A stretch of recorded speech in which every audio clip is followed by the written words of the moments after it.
Mr. Chairman, we are streaming live and recording. You may begin when you're ready.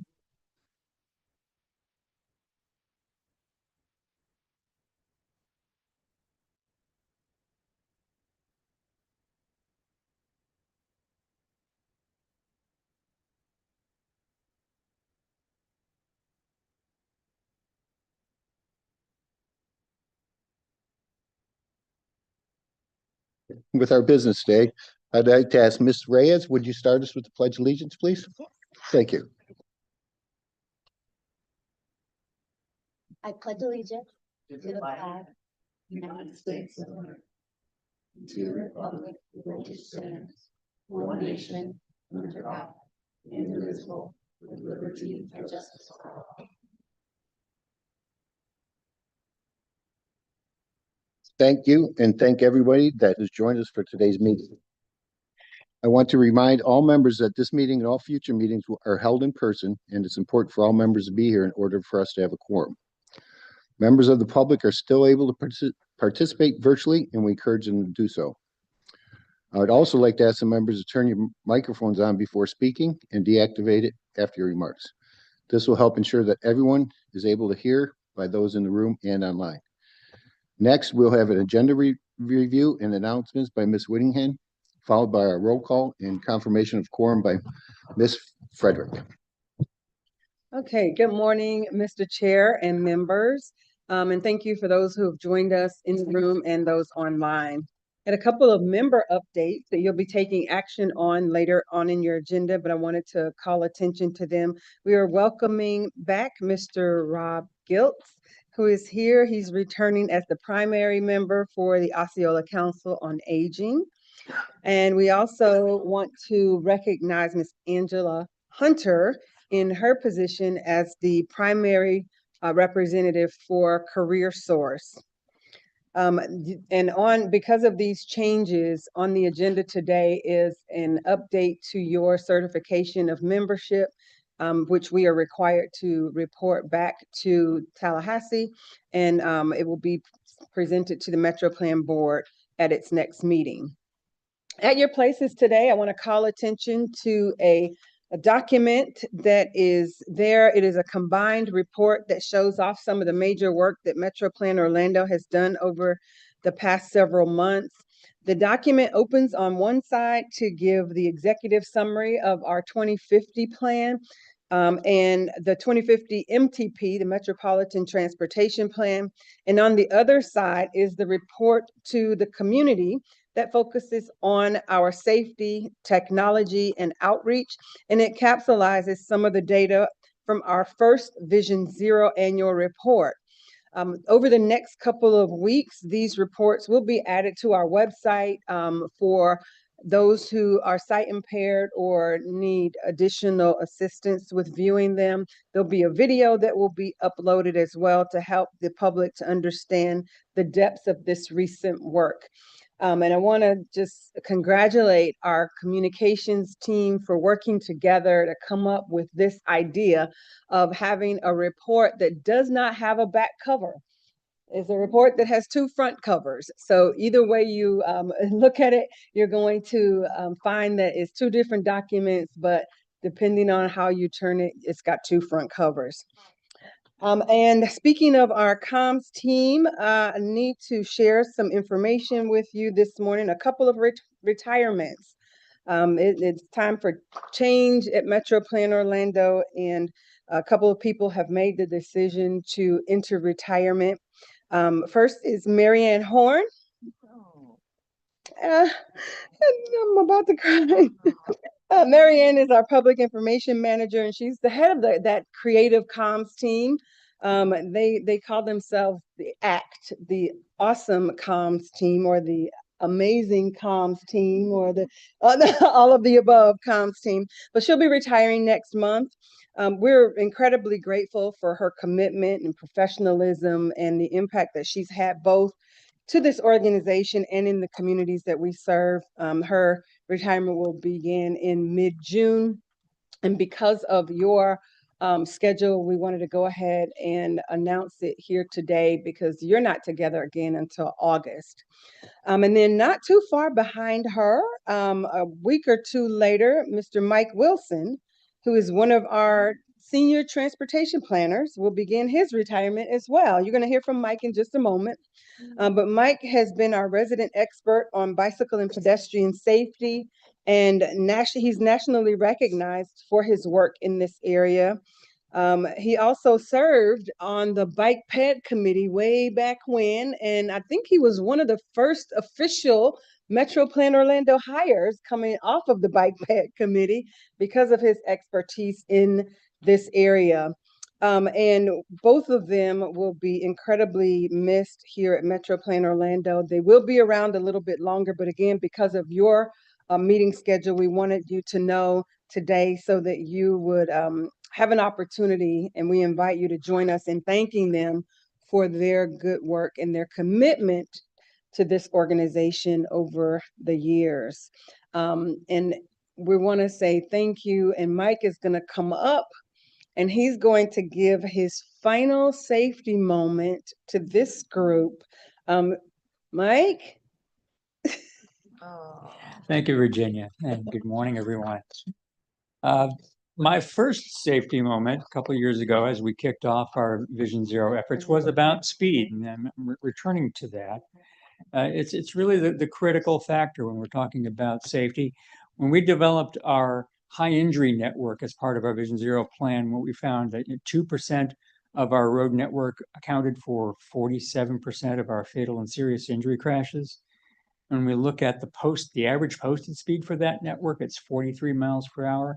And then the average 85th percentile speed, the speed closer to which people are actually traveling, is 53 miles per hour. And that's important for all modes, but it's especially important, of course, for those of us who are not inside a motor vehicle. And what we've been able to do with some of the data that we have video cameras that we put out for counting pedestrians and cyclists. And by looking at our crash data and comparing it to our exposure data from the video, we can actually assess risk much more accurately. So we were able to look at 36 corridors and look at the pedestrian counts there. And then we applied 10 years of crash data to those. And we were just looking at crashes where the pedestrian is crossing the main roadway, right, where the speed is really important. And it's irrespective of fault. It doesn't matter whether it's the pedestrian or the motorist who failed to yield. And then just looking at crashes where the motorist was not turning, where they were moving at, kind of free flow speed. And so we had roads posted at, 25, 30, 35, et cetera. And I expected to see kind of a steady ramp as we went up those 5 mile per hour increments. But as you can see from the chart here, we really get a big jump between 35 and 40 miles per hour. For the overall crossing risk, an 8-fold increase between those two posted speeds. And then at nighttime, it's a 7-fold increase. And we saw similar increases for bicycle crashes involving overtaking motorists, again, with that same 35 to 40 mile per hour jump. And when we looked at serious pedestrian injury crashes, and here I've sort of condensed those groupings because of the way the data is limited, we see a 12-fold increase for fatal and serious crossings, and then a 10-fold increase at night. So what does this mean for all of us who are traveling the roads? Well, to kind of put these numbers, kind of blow your mind as far as what this means. On a 40 mile an hour plus road at night, you have a more than 30 times greater risk than a daytime situation on a road under 30 miles per hour, if you're that crossing pedestrian. So I think when we see this sign, 40 miles per hour or higher, on one of our local roads, we should think of that as a warning sign, not just a speed limit sign, right? So that concludes my safety moment. Be happy to take any questions. Thank you very much. Thank you. And with that, Mr. Chair, we don't have any changes to the agenda.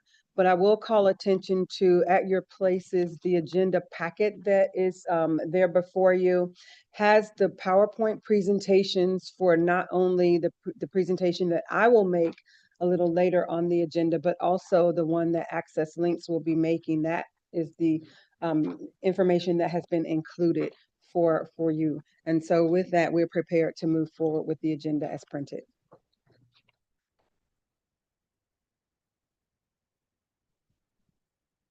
Okay, Do you need a motion? yes. I have a motion by Uribe. Motion by Reby, a second. We got a second, Ms. Smith. Is this a roll or is this an IA? Voice vote.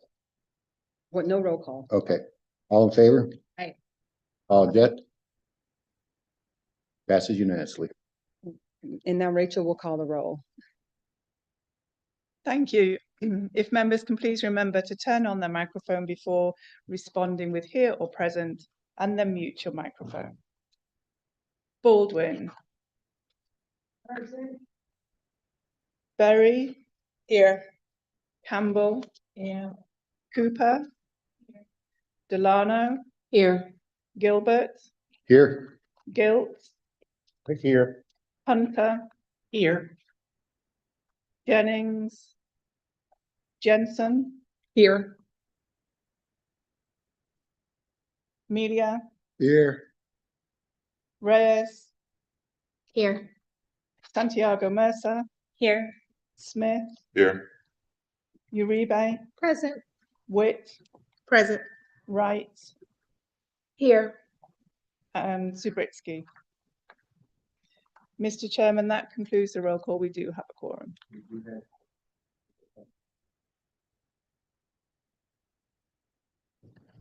It looks as Ms. Baldwin will be speaking next.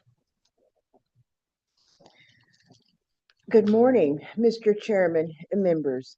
My name is Marilyn Baldwin, and I'm the chairperson of the Quality Assurance Task Force.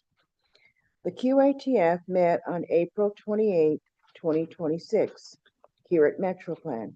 We recommended approval of the items on our agenda today, including the FY 2026-2027 annual rate calculations, the draft minor update to the TDSP,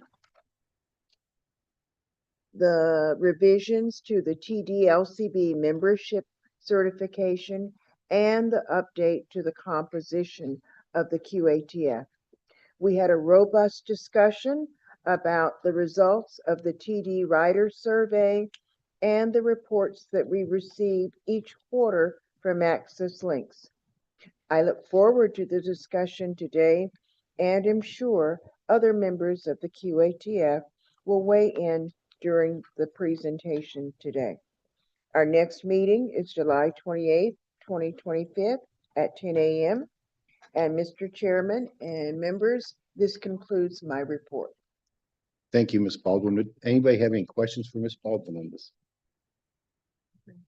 As I do not see any, we'll go to public comments on action items. We're now at public comments. This is the first of two opportunities for public comments. Public comments on action items are heard at the beginning of this meeting before action is taken, and general comments will be heard near the end. Comments may be made in person, online, or by those joining us via Zoom.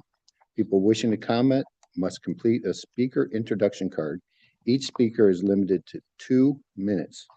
Members of the public joining us virtually who wish to speak will use the raise hand feature on the Zoom screen. If attending by phone, you can press the *9 to raise your hand and request to be recognized. When you're called, staff will unmute your microphone and will ask you to state your name and contact information for the record. Is there anyone online wishing to comment on action items, Rachel? There are no hands raised online. Okay. Is there anyone from public wishing to speak in person? No comments received. Okay. Just so everybody knows, public comments may also be submitted by email, phone messages before the meeting. Were any of them submitted by email or phone? None received. Thank you very much. Let's move on to action items. Today, we have 6. First is our minutes from the February 12th LCB meeting. Good morning, Mr. Chairman. In your agenda in section 1, we've provided the minutes from the February 12th TDLCB meeting, and if there are no corrections, we present them and request your approval. And I get a motion to approve the minutes. So moved by Ms. Anita and seconded by Ms. Baldwin. Is that correct? Okay, then that passes. Oh, right. Oh, let's vote. Want to vote on it first? Yeah, you gotta do. I didn't have any objections. I thought it'd be okay. All in favor? All in favor, say aye. Aye. Those not, say nay. Motion approved. Okay. Now we have Ms. Cody Johnson with links. Mr. Cody Johnson, I'm sorry, sir. All right. Good morning, everyone.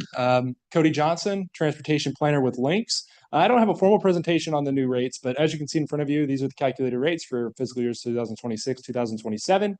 $44.84 for ambulatory trips, and then $76.87 for wheelchair trips. A slight decrease from last fiscal year. These rates were put together by our finance team at Links. And we've also given the rates and the rate structure justification worksheets to the Commission of Transportation Disadvantaged, and they had no concerns. So with that, we're seeking your approval of the calculated rates. Thank you, sir. Is there any questions for the presenter?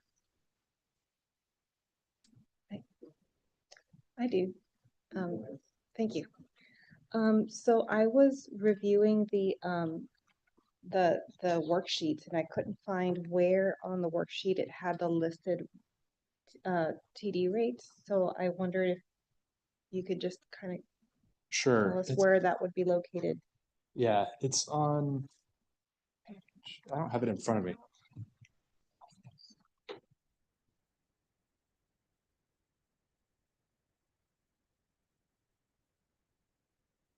And I'm not at all complaining that the rate went down. That's wonderful. I was just trying to figure out how did we get there. It is.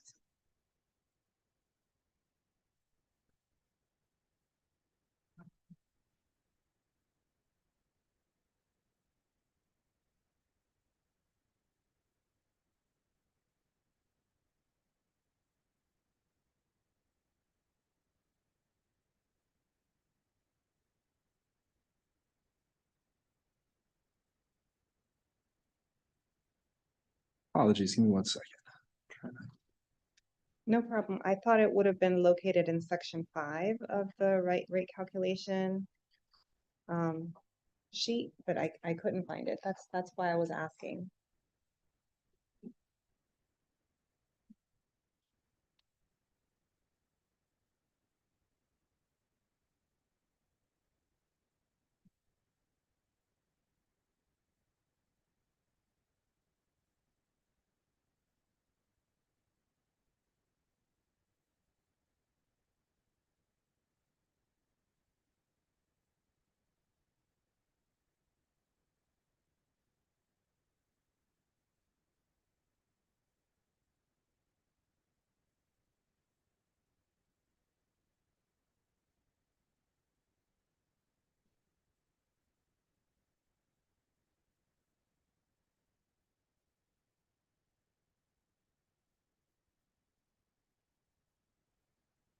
Would it be possible for time and efficiency to have him find this information in sidebar later? And That get it would to be us? Would that be okay? great. Looking through it is throwing me off too. I don't think I don't know if it was a printing error or what, but it's not showing the calculated rates. We'll work and make sure we get you a updated sheet that shows that. That would be Yeah. good. Sorry, we were looking at it too, and we're like, it's missing, but we'll make sure that we send that over to you, and we'll point it out as well in the worksheets. Awesome. Thank you. Thank you. If we could get a copy of that for all the board once it's done, so we could answer your question, and also the board can answer that question. Okay, any additional questions for the presenter? If not, I would ask if there was a motion So moved, Uribe. Is there a second? Barry, second. So motion by Uribe, second by Barry. Is there any further discussion on this motion, or could we vote to approve? Okay. All in favor, say aye. Aye. All opposed, say nay. Motion approves unanimously.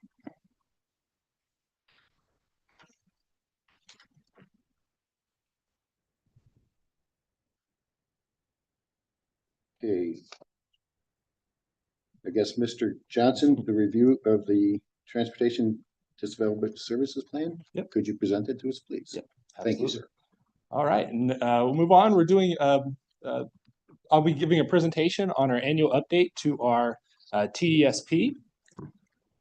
So what is the TDSP? The TDSP is the Transportation Disadvantage Service Plan, and it reflects Lynx's commitment to maintain and improve transportation services for the transportation disadvantaged here in the Central Florida region. It's a 5-year planning guide. We do major updates to the plan every 5 years with minor updates annually in between those. We review the entire plan, see if there's anything that needs to be updated. And there are also certain sections that are required to be updated on an annual basis. Our last major update was done in 2023, so this is the third update to our major. It's required under Florida Administrative Code Rule 41-2 by the Florida Commission of Transportation Disadvantaged, and has 3 main parts: our development plan, service plan, and our quality assurance plan. And I'll go through each section and just tell you the updates for each. So our development plan has our service area demographics, our TD population forecast, identification of needs, barriers to coordination, goals, objectives, and our implementation plan. And those highlighted in bold are the ones that we updated during this minor update, so our service area demographics. And I'm going to go through them now on pages 6 through 9. With the preface, we updated the TDLCB roster as of February 2026. Preface page 10, we updated the latest signed TDLCB certification as of March 2026. Pages 7 through 8, we updated the Lynx organizational charts from March 2026, the most recent. Page 9, we updated the consistency review of other plan section to include the latest Lynx Transit Development Plan from February 2026. The latest Metro Plan Orlando 2050 Metropolitan Transportation Plan that was adopted in December 2025, along with the Metro Plan Orlando fiscal years 2026 to fiscal years 2030 Transportation Improvement Program, the TIP, from March 2026. Page 11, we updated the service area description to include additional regional transportation modes beyond Lynx fixed route, including NeighborLink services, specifically Sunrail and Scout, up in Seminole County. On page 13, we updated the Lynx network service area map as of April 2026. And on page 14 through 18, we updated the Lynx service area demographics table using the latest 2024 census data by the American Community Survey. And continuing on, page 20, we updated the Lynx service area housing unit characteristics table using the 2024 ACS data. On page 23, we updated the population projections table from 2030 to 2050 using information from the Bureau of Economic Business Research. Page 24, we updated the labor force unemployment table using Bureau of Labor Statistics information from December. On page 25, we updated the Access Links Trip by Purpose table with calendar year 2025 information. And on page 26, we added a table showing year-over-year changes in Access Links trips by purpose, just showing the growth, the continual growth in Access Links trips that we've had year over year. On page 27, we updated the Access Links top 20 trip generators table from calendar year 2025. And finally, on pages 36 to 38, we updated status column for each of our goals, objectives, and strategies. All right, and the other 2 sections are a lot shorter. So on section 2, our service plan, it contains our service standards, fleet inventory, eligibility policy, our monitoring procedures, and our rate structure justification.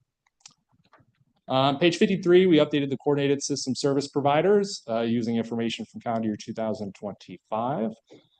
Pages 55 through 62, we updated the paratransit NeighborLink vehicle inventory tables from calendar year 2025. And then on page 70, we updated the calculated rates table with the rates that you all just approved. And then finally, in section 3, or quality assurance section, it shows our results from our evaluation processes, including our annual CTC evaluation, the most recent of which covered from 2024, 2025, and no findings were identified. And then our triennial quality assurance program evaluation, the most recent covered calendar year 2024, and no findings were identified with that. And supporting documentation for both of those can be found in the attachments. And then in our attachments, attachment 6, we updated the TDLCB grievance procedures from February 2026. Attachment 7, we updated the Links Human Services Transportation Plan documentation. So we just last year, we updated our HSTP from April 2025. Attachment 8, we updated the Links System Safety Program Plan from December 2025. We update that on an annual basis. And attachment 9, we updated the trip rate justification worksheets. Attachment 11, we added the CTC evaluation documentation. On page 12, we updated, attachment 12, we updated the latest triennial evaluation documentation. And with that, that's the minor updates to the TDSP. Do you have any questions? Does anybody on the board have any questions for Mr. Johnson? I do. Yes, please. So I know you're saying a lot of updates, which they sound great, Yeah. but we don't know what those really mean, and more importantly, how it affects the people who ride. So can you actually speak a little bit more detailed? Because while you're saying things that make sense on what should be adapted or updated, what is that reflection on the community and how their services are going to be received? Is there going to be more fleet because there's more people? I mean, can you give more details than just Sure. a line item? Sure. Yeah. The FCTD does require us to complete. There's minor updates that we have to complete on an annual basis, just showing like the changes in demographics or trip purposes throughout the year. No changes were made to our specific goals, objectives, and our implementation plan. And I know so there were no changes with that. And I know Kimberly will be presenting some data here after me, just showing some of our goals and objectives. And Okay, that's not what I'm asking. So I understand what you said. What I'm trying to ask is clearly there's more people, there's more demand. How is this update going to help provide better services to the people who need it? yeah, like I said, we didn't make any changes to our goals and objectives. We completed the mandatory sections that we needed to update, including our demographic information. That's a big piece of it, updating our fleet inventory, et cetera. But major changes to our goals and objectives, that was not done in this plan. I will say that by the time next year when we do this minor update, we will either just be beginning or had already begun our major update to our TDSP. And that's going to be a fairly long process, and we'll make sure that this board is heavily involved with that. So if there are any changes that need to be made, major changes that need to be made, that will be the time to do that. Okay, so if just to accuracy for everyone, you guys updated the plan, gave new information, updated everything, which should be logically used to improve services, but you're not doing anything with that data, just making sure you guys all see new data. Well, we continuously look at where we can improve service. And like I said, with this, the updates to this are required by the FCTD, and there are certain sections that are required by the FCTD that we need to update on an annual basis. But we always use this plan as a framework to improve service throughout the year that, you know, where we see. Okay, let me go a different angle, okay? What things did you update that made a difference to what's happening? Is there more ridership? Can you explain more? Because I looked at your line items, which sound great, but they don't tell me what that meant. What was there more? Was there less? What was updated when you guys had to do this requirement for an update? Well, I mean, one of the things we did add was information. We wanted to really show more how year over trip access links trips have changed. That show the growth not only in the population of the region, but in access links trips in general. And that's kind of supporting information that we try to put in there on an annual basis that shows that if we want to make improvements, whether that be, finding more funding somewhere or making improvements where we see fit, that information is used to kind of back that. And so those are sort of the minor things that we look at on an annual basis, that how can we make the case for improvements, So that much more in my whole documentation. point, and I'm gonna stop now because I can't get, you're not really giving me answers, you're really explaining a lot, but I'm not getting information, is our board is here to be the voice for the people who need this, right? So if anyone should know, so we could advocate and share, it's us.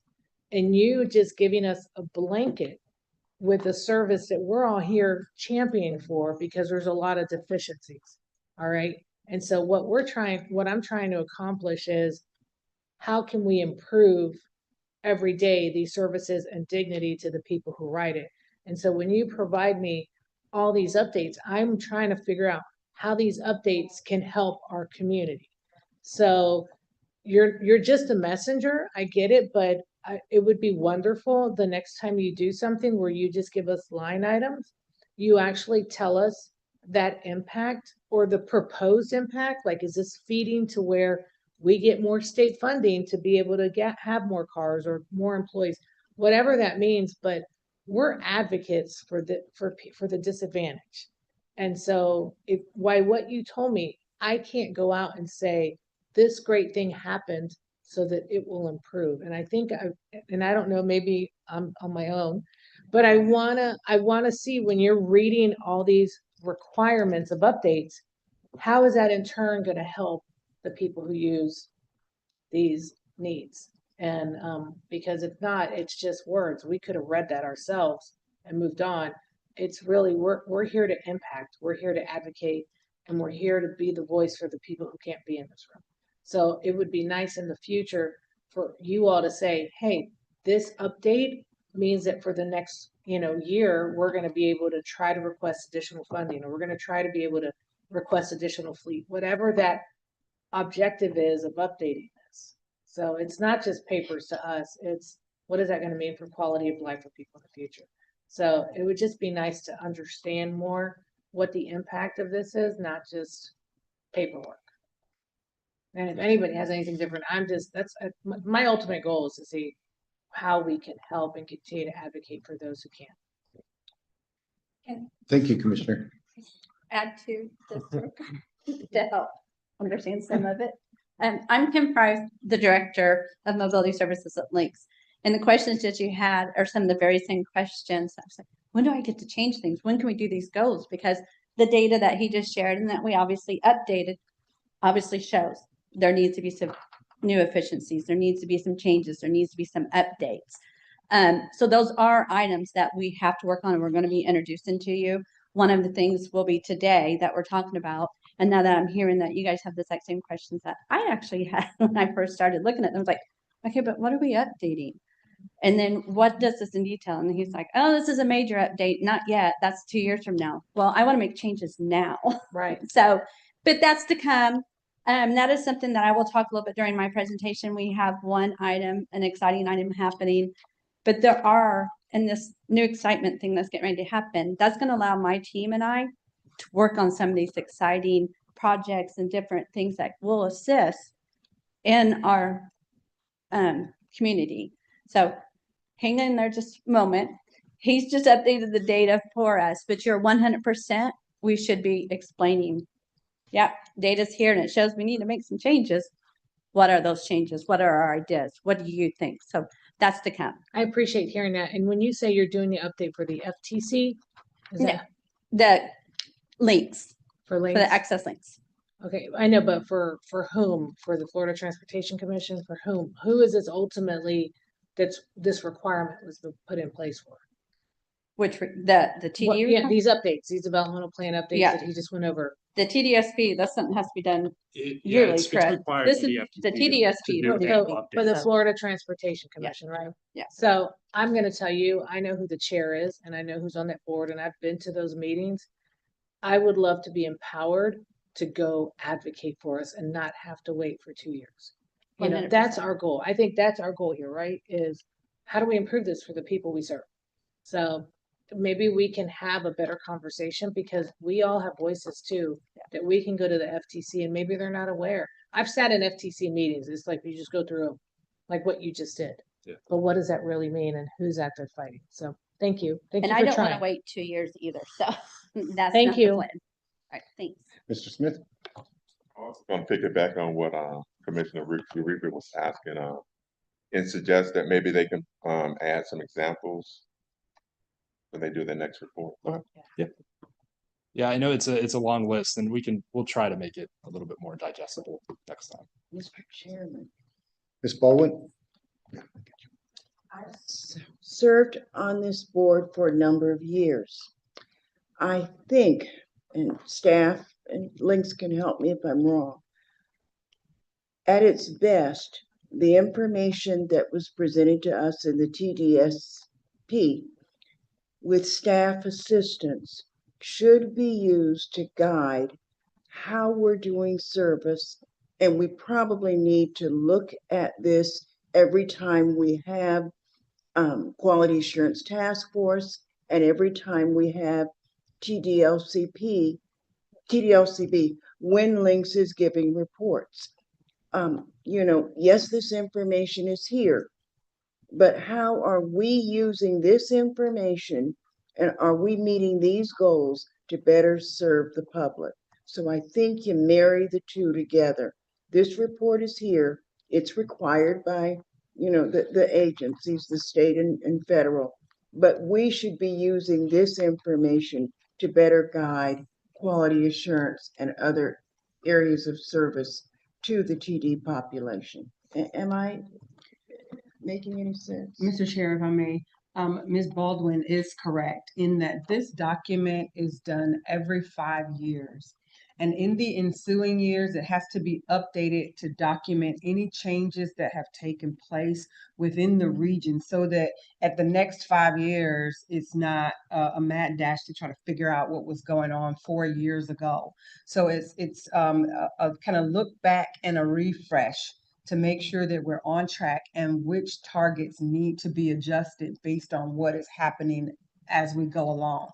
And then this is why I asked Cody at the Quality Assurance Task Force to ensure that when this is done again next year, or when the 5-year plan is done again, that we are closer aligned with the TD Rider survey that would influence this and really speak to make some changes based on the lived experience.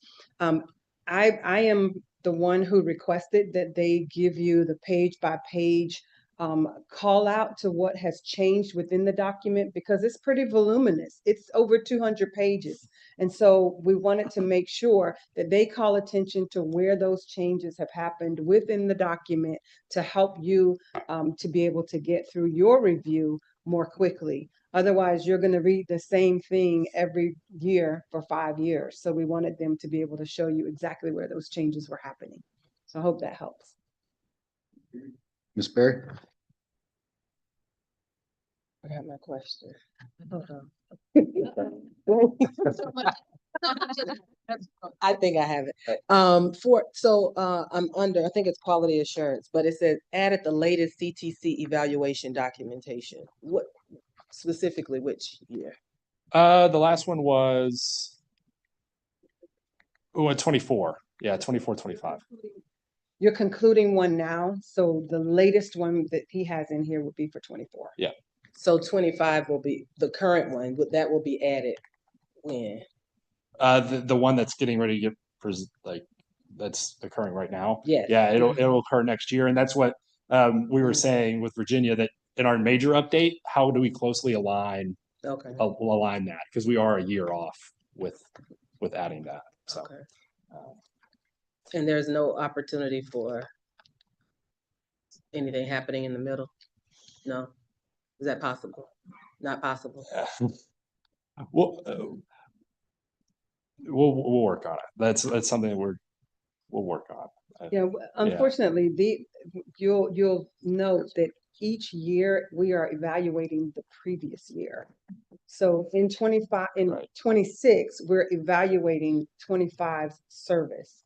So what we need to do is to maybe change the timeline when this body reviews in order to get it into that next report. Yeah. So that it's 26 in 26, Like it, okay, okay? perfect. Thank you. Thank you, Ms. Berry. I've had some questions too, and I was going to wait till after the links presentation is made. But we need some real-time data, and we need our surveys done quarterly, daily. When we use our phone systems, we can use a survey after that phone system, and then we can get up-to-date surveys, because I've read every one of these surveys. And the presentation that was made to me last time we were here said there was a 3-minute wait time. Well, not one of these surveys said it was 3 minutes, about 20 to 40. So we'll talk about it after the links, but I've got some ideas I want to run by the board and to run by you guys to get updated information on a monthly or a quarterly basis based on the phone calls and surveys that we can do in real time versus we're 2 years on this survey. We're 1 year back on the other survey. That's not real time. We're growing too fast and too much to wait a year to evaluate a survey. So I think what the board had asked was, for example, how does this positively affect the customers or our riders? And what data did you use to come up with these updates? So like we were kind of saying, we didn't do any major updates to our goals, objectives. So we didn't necessarily review any rider surveys.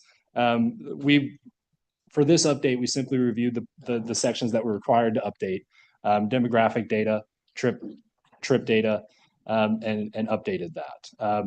But whenever we do our major update in the next, in 2 more years, we'll make sure that rider surveys that are being done by MetroPlan Orlando are a big part of that. Okay. I guess the last thing is this is just checking off boxes, I guess, this update. And I don't know, I know people's time here is very valuable, and we speak for our riders. So we're probably going to have to work on some of these, updating something just because it needs to be updated. Yeah. Doesn't make sense. Anybody else have any questions? I think we beat them up enough. Well, they do a great job, but we can always improve. You either get better or you get better. So we certainly thank you for that presentation. Yeah, I said the new norm. Yes. Killer. Thanks, Cody. Thank you. Thank you, Cody. So, Mr. Chair, we do need action on this. We need Okay. approval. Motion to approve. Motion, so moved. Second, Sharon Wright, second. Saren Wright. All in favor, say aye. Aye. Aye. Opposed, say nay. Motion's been approved. Thank you.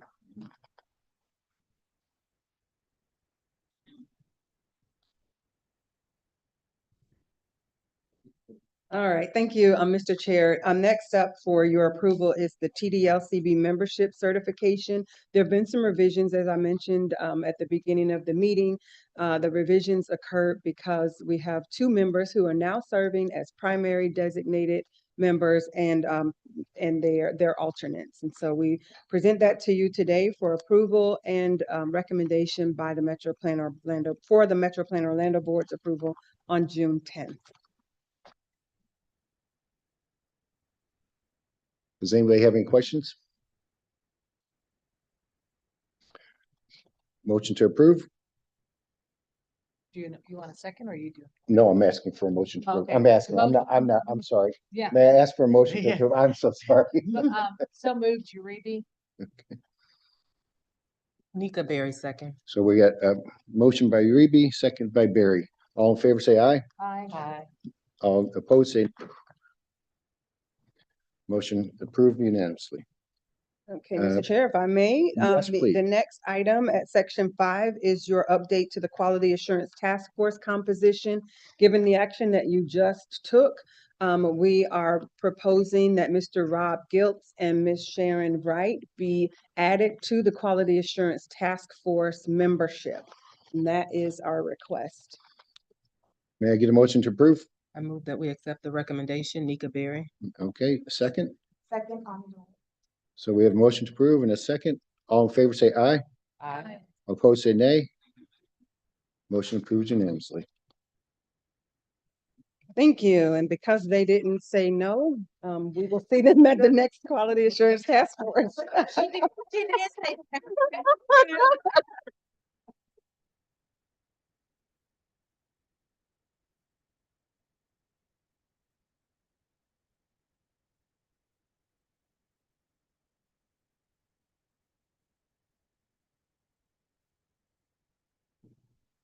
Okay, good morning again, members. And thank you so much for the opportunity to stand before you again, this time from this side of the podium.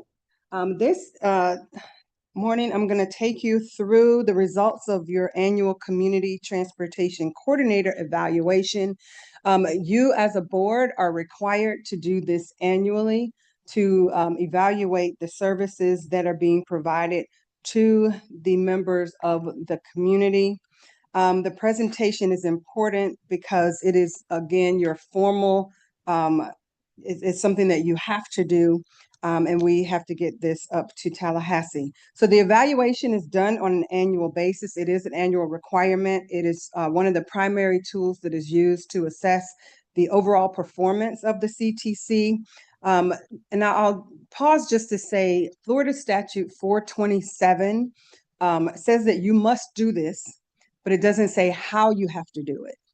And we did a unscientific, little bit of unscientific research, and we reached out to our colleagues around the state, other transportation organizations that house the TD boards. And what we found is that many of them do these evaluations absent their LCB.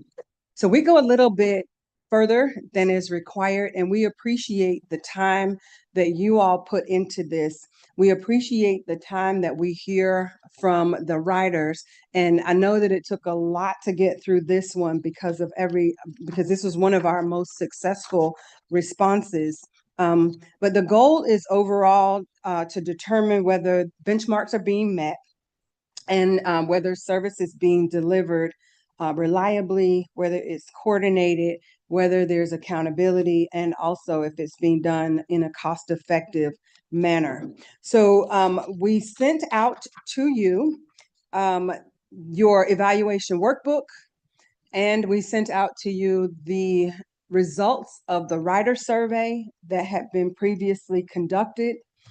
And we ask that you take the time to not necessarily read through 71 pages of responses, but that you would use the tools that we had given you, which was also a summary of those responses that we had received, again, in an effort to help you to be able to get through those.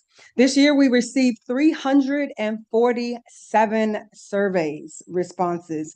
This was the highest participation that we had previously received. You'll recall that at other times that we stood before you, we were like, we're at 77, woohoo! And you would say, go back and get more.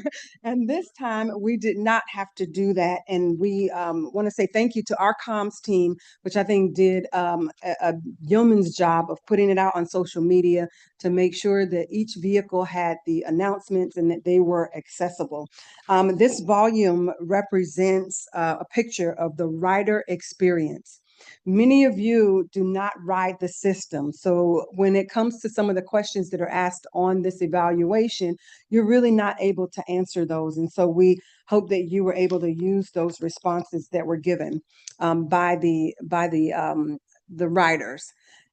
Just a reminder, the most common concerns that came up from the rider survey, while they may have flipped in terms of priority, what was important to them stayed the same. They had the same top five concerns, although they flipped in order this year. More than half of the riders this year reported being late or missing something, some type of critically important appointment. We heard that through the public opinion survey that Metro Plan Orlando does. And so hearing that in that public opinion survey. And then hearing it here again, we've heard it before, but we wanted to kind of dig a little bit deeper into that. 187 of the 347 responses that we received, those riders said that they had either missed work, missed doctor's appointments, or some other event, whether it was late to school or social activities, but they were impacted by that. Of those 187, we wanted to dig a little bit deeper, and I want you to know that Metro Plan Orlando is going to be hosting some focus groups, and some of these individuals will be invited based on if they left their email addresses. We're going to be reaching out to them and invite them to focus groups to get a little more in-depth responses from them as to what is causing that. But their primary concerns were scheduling and reliability, those late pickups. The missed appointments were second. The call hold times, while it went to number 3, it is still among the top 5. And being able to reach customer service, staying on the phone 20 minutes, 40 minutes, sometimes in excess of 60 minutes. They were concerned with that. Poor communication and lack of real-time updates. They are interested in being able to know when their ride is arriving, some type of alert. If Uber can do it, they're like, why can't Access Links? They're concerned with customer service. And I can say, with Al in the room, I saw him back there. He's one of the supervisors. The drivers got the highest rating.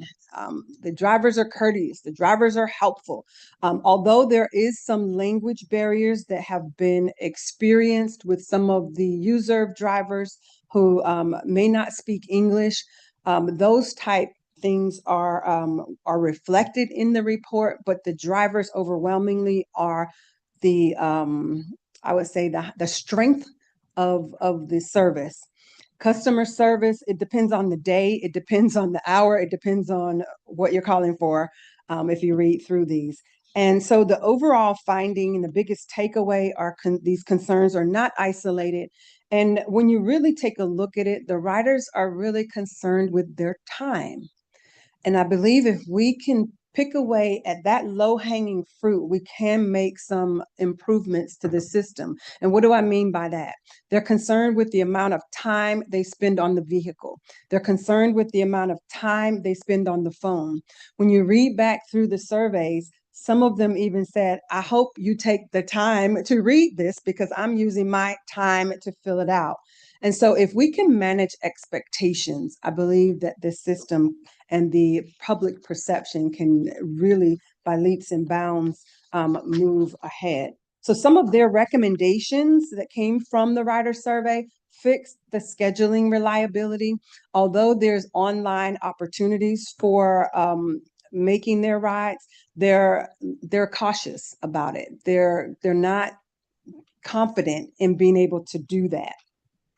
They're not confident in being able to change their trips. They feel like if I don't get a live person, it's not going to happen.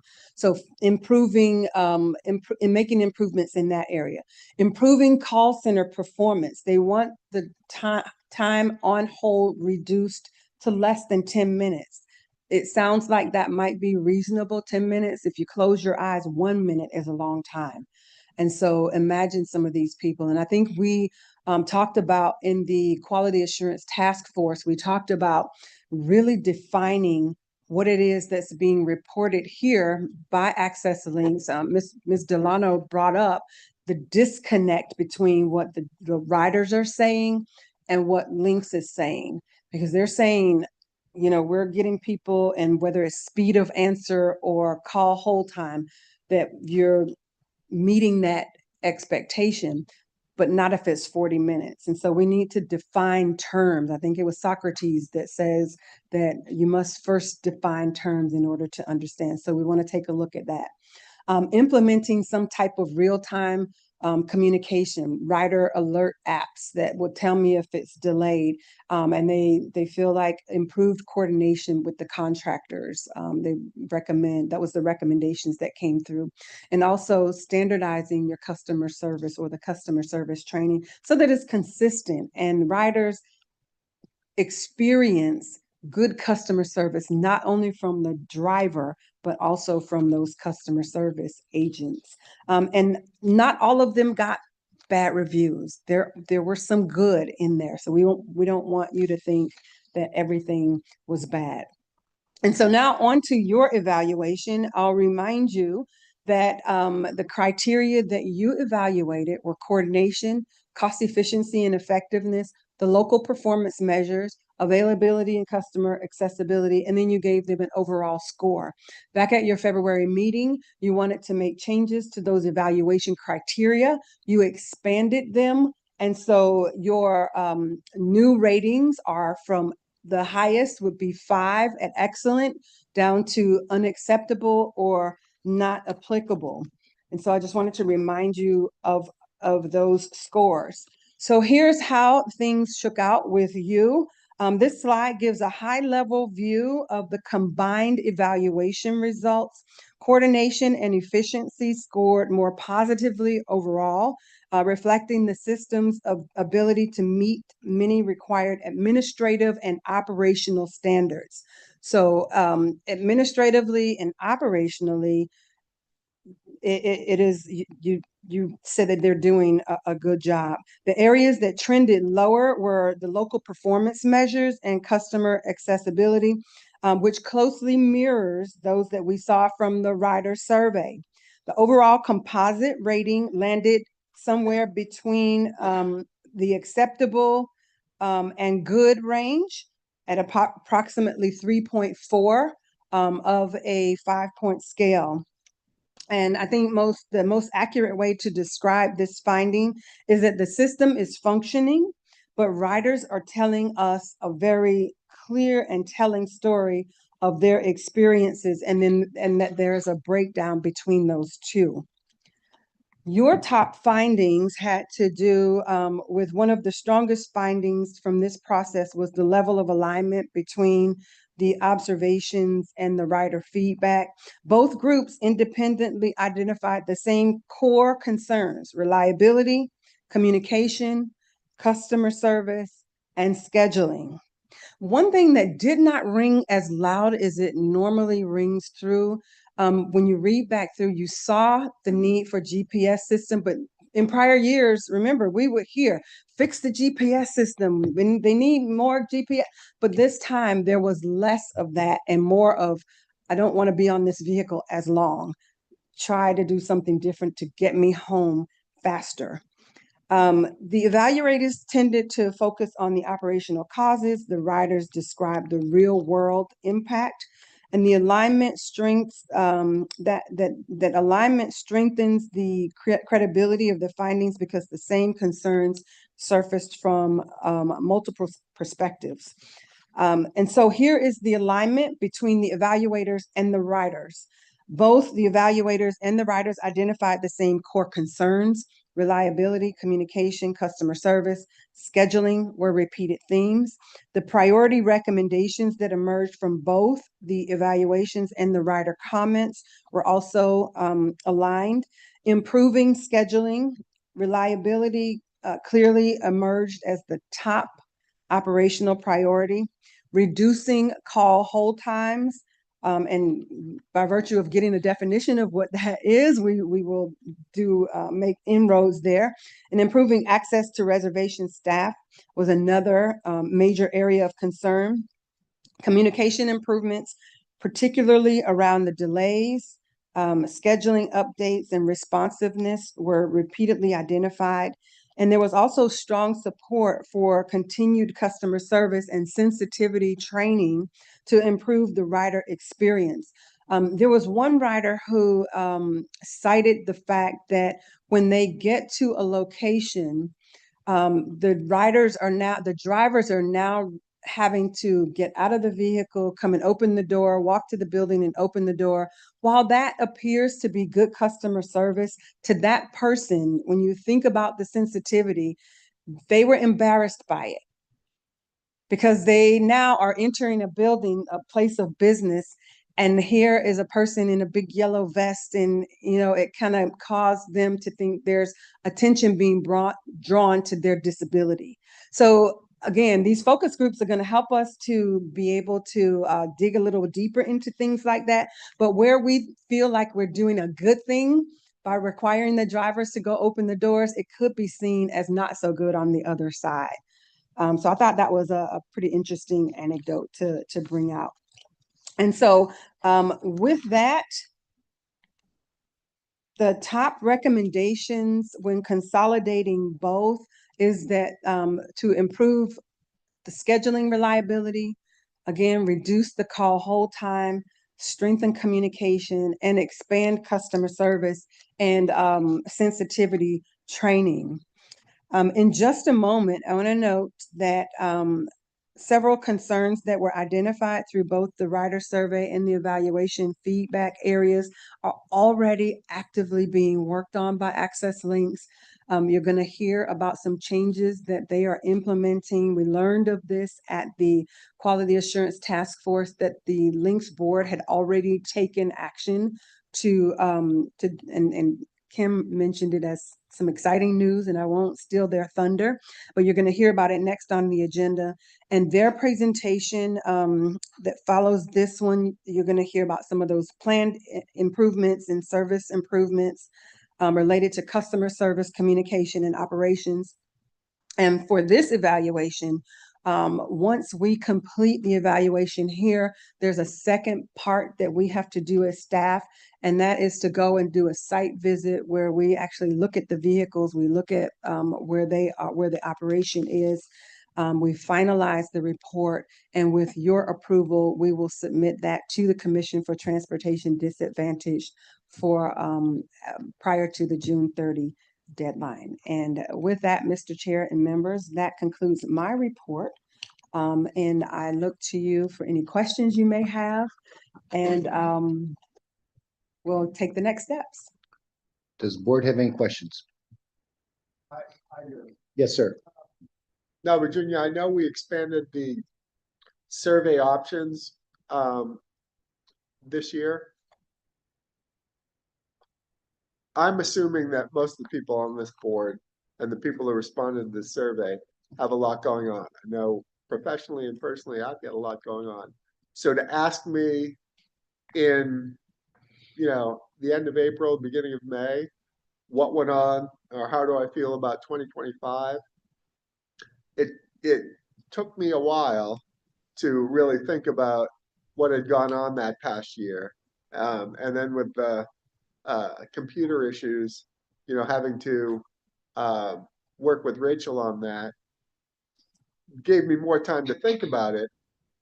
I don't want to dump more on your plate, your team's plate for the beginning of a year, but it almost makes more sense to me if it's possible to do the survey the end of January or February as opposed to April or May.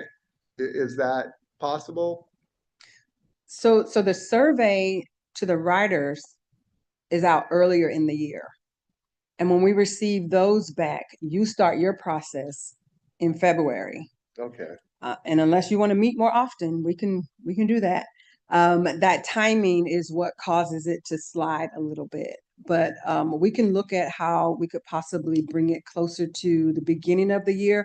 One of the things I will say also is that when we put the survey out at the closer to the end of the year, we're asking for feedback from January through December. So January to December, we release the survey in, say, February for them to look back. If we do it earlier in January or the end of December, you get caught up in the holidays, you get caught up in people coming back. So we've kind of tried it in different places. We haven't found that sweet spot yet. But I do understand what you're saying as well. By the time you get it and thinking back, which is why most of the responses that we receive from the riders, we're asking them to think back a year ago. They're going to give you what's happening right now. I don't care how we do it. We've tried it. We've tried That's asking. kind of what I was getting at. Yeah, they're going to give us this happened to me last week. This happened to me yesterday. I'm on the bus and I'm having a serious issue. So there's the QR code. I'm going to click it and take this survey right now. We've tried it different ways. If you all have some recommendations, we're open. Mr. Chair. Yes, thank you. Any additional questions? Well, I understand, then that makes perfect sense. Personally, if someone could remind me around Thanksgiving to maybe put some notes down to reflect on that current, year's end, that would be helpful for me going to a survey in April, on what the issues were and what was positive and what was negative. Sure. And Mr. Chairman, if I may, you made a point a little while ago about implementing some type of surveys along the way so that it's not at the end of the year. That would require links to make some changes, or I don't know what the answer is. Maybe your quality assurance task force can come up with some ideas about how we can do that. So if there's a way to do surveys along the way, that would be helpful, I'm sure. Thank you. What I was planning on doing is talking to Ms. Fry after her presentation of why, since we can't put call centers, apps, computer surveys on the end of all those. If your app, you book your app and you take your survey. If you're on the phone call, get a survey. If you book online, do the survey. At the end of all this, then we'll start getting real-time information. And that's what I think with technology the way it is today, and everything I do, if I order my prescription, what prescription? We can even get closer to the point of when the phone's being answered, knowing the customer's needs. Okay, we saw last week you went to Dr. Smith. Is this the termination you're going to go? Press this, and really automate the system for our customers. And it's happening everywhere. And I think we could use that in this venue arena. I truly do. So I'm going to be asking Ms. Fry that at a further point, but my question was the same as yours. More real-time information, better services, us understanding it better, we can represent our customers better. So can I Yes, say sir. one more thing? I'm a person that wants to be someplace, when the meeting starts or before the meeting starts. My dad ran construction companies. My mom was a nurse administrator. My brothers and I learned early, if you're early, you're on time. If you're on time, you're late. I tell my therapists when they're working with the patients, if they're scheduling for future appointments, if your appointment's at 10 a.m., say that it's 9:45, say that it's 9:30, get there and be prepared, because it's a share ride system. There's so much growth in this area. You can see it in the traffic, especially during the rush hours. Yes, the service needs some tweaking. We need to make some improvements, but the onus needs to be on the riders to some extent as well. Thank you. Yes. Yes, okay. So Virginia, I know we've had this conversation for a while, and even the metric system, when you think about it, and I'm actually going to go on a different end. I think normally we as human beings will amplify the negative, we'll always remember the problem we have. And I think with technology, as our chairman said, there can be real time, there could be the person who said, this was a great ride, thank you. And there could be that person who, if something happened to you in February, are you going to really remember in December, right? I think there's a couple things that stood out to me. And one is there's a culture of, if I'm not there or if I have to cancel, I go on the bad list, right? And it's so funny because recently I was reading an article, Walt Disney World, if you make a reservation to go to the Magic Kingdom and you don't go, they ban you from making a reservation for 30 days, right? Because the parks are so full. And so I've heard and met people that get very upset, like if they were sick or something changed, or they were actually able to get a ride. So it would be nice to create a system where you've got to cancel, you're not on hold with anxiety because you can't go. And what does that mean for your future ridership? But I think that to say a yearly analysis is just not, it's not real. It's not real. It's whatever you were feeling at that moment. And I missed how many people you said did the survey? 347. 347. And without duplication, how many people ride Access Links? That would, 59,000 a year, Yeah. right? These are And separate those are individuals, right? And Duplicated trips or- are not. I don't know when the duplicate trips are, how many we do. I can only report on how many actual trips. I mean, Yeah, currently, we were just talking about what are duplications? Does that 59,000 mean, 32,000 individual riders? You know what I mean? Yeah. Okay. exactly on that, but I can in the future. But I can tell you that on average, we are doing 59,000 trips. And yes, that could be duplicate passengers. as well. Yes, because I'm trying to get an accuracy of actual individual riders, like Miss Baldwin, she rides regularly. There's a couple people who ride regularly, but she doesn't ride once a year. It'd be nice to know what that true percentage of actual people who ride compared to who complete it. And I Right, gotta and- tell you, 59,000, and that's the region, right? Yeah. That's really low Right. considering we're a population over $2 million with $2 million. Look at me. Orange County alone is 1.5, Mhm. and you do Seminole and Osceola County, that's another million. So you're talking about 2.5 million people. And we know that the need is greater than that. What Right. I've been noticing lately too, as I've been visiting different parts of the county, many people are even unaware of the service. Okay. I don't know about you guys, but I've been very surprised at how many people I've met who didn't even know this existed, or it's limited to a certain type of person. So this is such a much bigger conversation for us, but I think to be accurate, and I don't think that we always have to make the trip coordinator, the trip people, the bad guy, right? Because there is an individual responsibility too. I mean, there's that person has a responsibility themselves, but it would be nice to really look at this as an ongoing, Mhm. I Right. mean, technology now, you can always scan an app.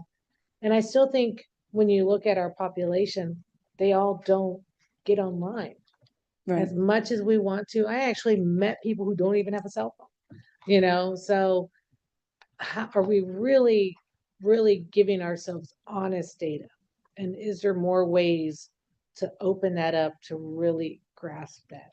And it could be, I think, and I'm going to go really out here on left field, where I look at what Seminole County did when they came to reducing their Lynx buses. They actually started riding the bus, and they realized things like real time, having secret shoppers or quiet shoppers, or having, I just think that there's data is one thing, but real life is another. Absolutely. And I'll only go back to my mom rode Access Links for 7 years. Were there good apples? Yeah, there were some great ones that she loved. And then there were some hard ones that she said they were a bit too aggressive with me. They're not happy. They made me feel less of a person, right? And I think we all know that. But how do we really balance that out? And I think it only helps the provider to also find out who are the ones that are more of a consistent of a problem, or may have a different culture at how they see this and how they serve. So I think it'd just be great for us to open that up, like you said, Chairman, offer more, it would be great for the Quality Assurance Board to really look at this and say, how can we make sure that our data is accurate? But I think it would be really great to know how many individuals riders we have. So, And Mr. Chair, if I may. Please. Yes, I lean Please back to staff and their TD riders. There are under 2,000 TD riders. And that's who we're looking at now. To say that they're not ADA riders who responded, I cannot definitively say that. We asked them, but some of them don't know if they're riding as a TD rider or if they're riding as ADA. We do ask that question. So according to staff, those 2,000 riders ramp up to that 59. 59,000 along with ADA riders as well. So they're in there. It'd be nice to have more of a breakdown. Yes. And I think Kim may be able to give you that in her report. Mr. Chair, you have a hand to the right here. Anybody? Oh, yes, Ms. Baldwin? In the past, we have begged, pleaded with the LCB members to try to participate in a mystery rider program. I think that is something we could look at doing again. I think another thing that we could do, and I talked about this with staff, is to ask some of the riders to do a mystery rider program where they could take a camera along with them. And if it turns out that that ride they're getting is wonderful, fine. But if there are problem areas, then we would see it right on time, because we do these surveys, but they don't seem to impact people as they might if they saw real life experiences. So as chair of the QATF and a rider who uses the program, maybe could some of the members of our board, some of the members of QATF volunteer to do a mystery rider program?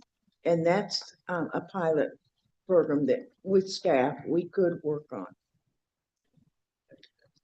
Thank you for your input. I just was talking to Ms. Winningham about that, and I'll be doing that myself. And I encourage all the board members to take up some time and do that themselves. Yes, Ms. Hunter. With working with the workforce and helping people ticket to work, or people who are disabled, this last year, for me being a part of this board, as an alternate for Janae, I've learned so much more. I live in Polk County. I don't use the system, but to kind of think out of the box that I can't get people employed that can't get to work. I can't get people jobs and stay at jobs if they can't stay healthy to go to their doctor's appointments and stuff. So it's just become more real to me. And I have absolutely no problem whatsoever in being the guinea pig if I need to. I will dress up, I'll dress down. No, and you don't know me. You can look me up on Facebook. I'll dress up, I'll dress down, I'll do anything I need to do, ride the scooter, or the walk. It doesn't matter to me. And I promise you, we will get a real good picture. And if so, just take me up on it. As long as I can work it out with my schedule. You're hired. Okay. I will be the person. Thank you, Ms. Hunter. And I Mr. encourage all the board members to sign up. Let's get real. We can sit behind these desks and talk about all day long. Let's get dirty. Let's go in there. Let's find out. And I plan on doing that with Ms. Hunter and probably everybody else here at one point. So thank you for those comments. Yes, go ahead. Just really quickly, according to our CTC evaluation, we had 2842 for our TD riders, unduplicated. So that was 2842. Mm-hmm. Yeah, and to answer Commissioner's Uribe is that out of Orange, Seminole, and Osceola County, the percentages are very close, 48, 40. Even though the populations are different, the percentage of riders are very close in each of those counties. When I did my evaluation, they're all about the same number of percentage of people that in each county that utilize the system. Which means Orange County is being underserved. Yes. It's hugely underserved, and usually a majority of the funding when it comes to transportation too. 62% of the funding comes from this county, and yet us as taxpayers, we're paying more and getting less. Yeah. I don't know if I said that. I think so. Of course. When I will tell you, when I talk about this board, it's like deer in headlights. People don't know. They're like, we do that? We have that? And so there's a big discrepancy, in that messaging. We gotta do something about it. Okay, thank you. I agree. Good conversations. Yeah, when I did those evaluations, there's 1.5 in Orange County, and then there's 5 and 6 in Seminole and Osceola County. 500,000. And Osceola County, 5 to 6 in Seminole, 1.5 in Orange, and the percentage of the riders are the same. I've taken those numbers together. So, but you have a bigger population in Orange County. So thank you for those comments. Oh, quick question. I mean, not question. when I hear those numbers, it lets me know that maybe a lot of these individuals in the counties are riding Medicaid transportation. So it may not actually be. Go ahead, ma'am. Yeah, that's true in the dialysis world. Right. Many of them are Medicaid transportation. So, So that's not accurate. well, I'm just saying they're using a different transportation that's not linked. So Right. Yeah. there's a lot of riders. They're Yeah. just not using. Link. And we have no-shows in the excess of 42,000. Yeah. And what I believe, if I need to be corrected, please correct me, that they'll call both Lynx and Medicare. Whoever shows up first, they take that ride. Well, That happens. Does it? way too Called often. hedging. Does it? Okay. I thought so. I thank you for the confirmation on that. Any So- additional questions? so my job is to educate our patients about what it does when they do things like that. So I mean, we try really hard to make them understand you can't use two services and have, you're wasting people's time and money by coming and you're not going to use the ride. So we're also trying to make sure they know Well, that it is a thank you. problem. Thank you very much. Yes. I work for the Office of the Medical Director for the county, and we license paratransit companies in Orange County. We've got between 55 and 60. So to your point, I do think that a lot of the folks use the paratransit companies to get where they need to go, and they just pay the trip fare, and a lot of it's through Medicaid, you're right, through the brokers. So I agree with what you both said. Thank you for those comments. Any additional questions on this? Any comments? Yes, ma'am. I do need an action. Can we have a motion to approve? We Ms. Witt and Ms. Baldwin. So we got first from Ms. Witt and second from Ms. Baldwin. All in favor, say aye. Aye. All opposed, nay. Again, unanimously. Thank you, Mr. Chair. Yes.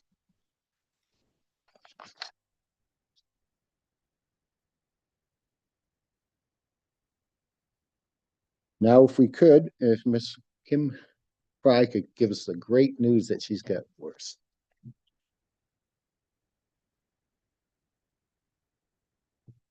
Good afternoon.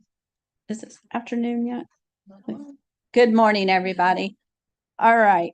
So I want to start doing things a little differently with the guidance from you all. The last few times I've done this, I've only been here since September, but I want to start talking about the exciting things that we do need to work on, that we are working on. Just as many of you have mentioned here, the customer service part of it, the technology part of it. So we're trying to touch and correct and plan. It's not going to be one solution, especially when it comes to the ridership. It's going to be several things that helps improve the service. But the one thing that we can do right away and that we are doing is we are going to be giving TransDev the call center for the paratransit and ETAs.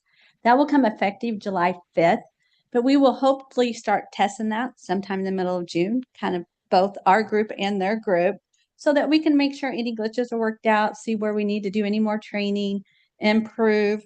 I'm going to bring Joey, who's the general manager for TransDev, up here to share a few of his exciting things.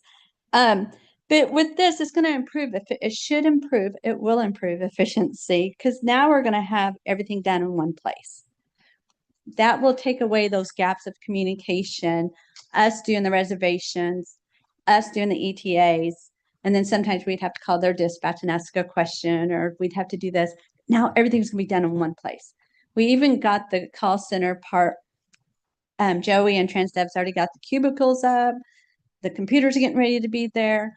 The service doesn't start for them until July 5th, but we want to be ready at least 2-3 weeks before July 5th so that we can start testing and seeing where we can improve. As Joey and I are going through this transition with our teams, we are also trying to identify other areas like the technology thing, because it came up during QATF. After somebody makes a reservation, why can't they have a system that says, how was your call? How was your reservation? I don't have an answer for that. You're right, everybody that said that. it's the way of the world right now, so why can't we? I don't have an answer for that, but that is something we should be looking at.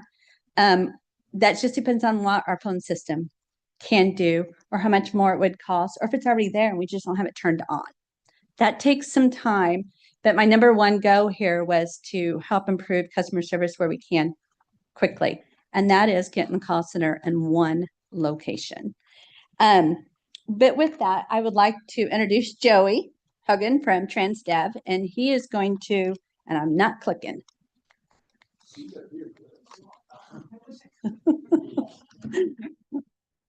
No. Thank you, Kim. You're welcome. I'm just gonna pull it all up. 'Cause Yeah, you know miss what you're you. talking I about. don't have my glasses, so I'm gonna wing it. Yeah. It's right there. Okay, thank you. Thank you. Thank you. First of all, in fairness to Kim, I said this a couple of weeks ago. Massive improvements that Kim and her team have already done, moving the needle in the call center. So we're really excited to do this. And like she mentioned, it's already moving really fast. I think a couple of the highlights, they've been working remote. Everybody's going to be in-house, touchy-feely. A lot of cross-training. I already have 20 staff people that could book a ride. So during peak times, all hands on deck that they probably can't do right now. And I think, like it was mentioned several times, and Mr. Milia, I know you've been using it. A couple of years ago, we tried to roll out the ETA app. There was enough other projects going and we couldn't do it. Kim kind of knocked out some of the red tape for us. So we're full throttle putting our ETA app into place where customers will be able to live see where the bus is, prepare for it, cancel rides, and more importantly, almost like an Uber, you can comment after your ride and write. And Mr. Milia has been good enough to write me some love notes from time to time on there, and they'll come through the system. So we'll be able to compile data really fast and really transparently. And I know Ms. Delano and a lot of the dialysis centers are already using the agency screens to predict where the bus so they can have passengers ready. And I'm really excited, and we've already started to get into the data to spread out some of these peak times to work on the ride length. And like I mentioned a couple of weeks ago, you know, we run a 90% day and everybody would say that's okay. And like yesterday, I think we picked up 2,600 people. Well, you run 90%, but there's going to be 260 unhappy people, you know, and so that's really what gets us out of bed in the morning and works on driving that number and improving the experience from the call to the ride. And I'm glad the survey did say it. I have an amazing group of drivers. Between everybody, we have close to 320 through all the systems. We have some of the lowest turnover in the country for a large city. Our safety record is people are trying to copy what we're doing here. So we're going to keep building on this. And then along with the technology, certainly the soft skills with de-escalation and tone and how do we approach and work through things is all going to be part of it. But we're so excited and grateful for Kim and this opportunity. And it's just going to be a really busy summer. So, but thank you. No, sir. Yes, sir. May I ask a couple questions? Yes, sir. I found out about TransDev shifting over to I think it was last month, and they're going to be in July. And I said, what a great opportunity we have here. Yeah. We have an opportunity to enhance our information that we deliver to our customers. One, just by real-time surveys, knowing where we're at, like you said, kind of like Uber. What I've read last month, there was a presentation that said there's a 3 to 10 minute time hold. Yeah. Well, I didn't know what that hold time means. By the time you call and they pick up the phone and then put you back on hold, is that when the hold time starts, or the hold time starts when you're making that first phone call before they answer the phone? Because the surveys, I read every one of them, the hold time did not jive with what was presented as the hold time. And I didn't know where you started hold time. For me, if someone says, thanks for calling Joe's Body Shop, can you please hold? That's when the hold time starts. But if it takes 10 minutes for Joe to pick up the phone, then that's time wasted also. And Miss Winningham said it perfectly. everything I've read in those surveys, every one of them was a time issue. And it's better for us to be better time because then we're more efficient, then we're less costly. So I didn't know, I'm glad we can do this. Can we do surveys at the end of each phone call? Can we do it via apps? Can we cancel? We had 40-some thousand cancellations and that's $2.8 million. That's a lot of money. Yeah. How do let's try to work on that and get that $2.8 million back in the transportation system, provide better transportation. So those are things I'd like to work with you guys on, and I think the board would have. I'm sorry, I'm not speaking for myself and the board. Let's get up to 2026 with our technologies and be able to do that. And this board, on behalf of it, will help you any way possible. But I think that's our goal from hearing from the board, from reading everything I read. So I think this transition is a great timing because we can go from how it was to how it is. Yeah. So thank you very much. Anybody else have questions? Yes, Ms. Bolden.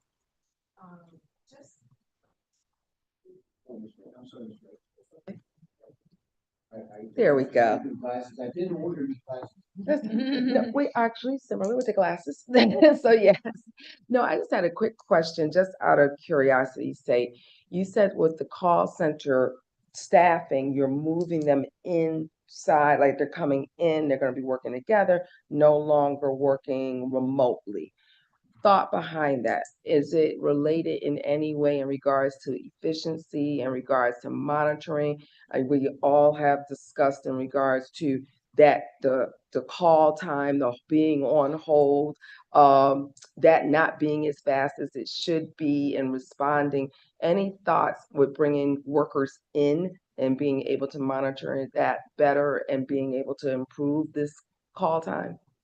So I'll speak first, but so it's going to improve efficiencies.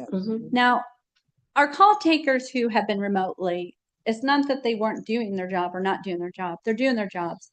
But we as an agency, we need to be able to hold people accountable and listen to what the customers are saying. It will make it easier if they're right there with their manager, with their general manager. And again, like you said, when we know that we've got 20 calls in queue, I've got 10 people that's on the phones right now.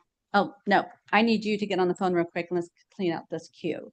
So it'd be easier to do something like that to pull, because when you're at home, I can't pull a dispatcher or I can't pull a scheduler. Sure. I'm assuming that's some of the people you'll be using, or even the customers. I can't pull them in to come answer phones because first of all, they're not mine. They belong under TransDeb.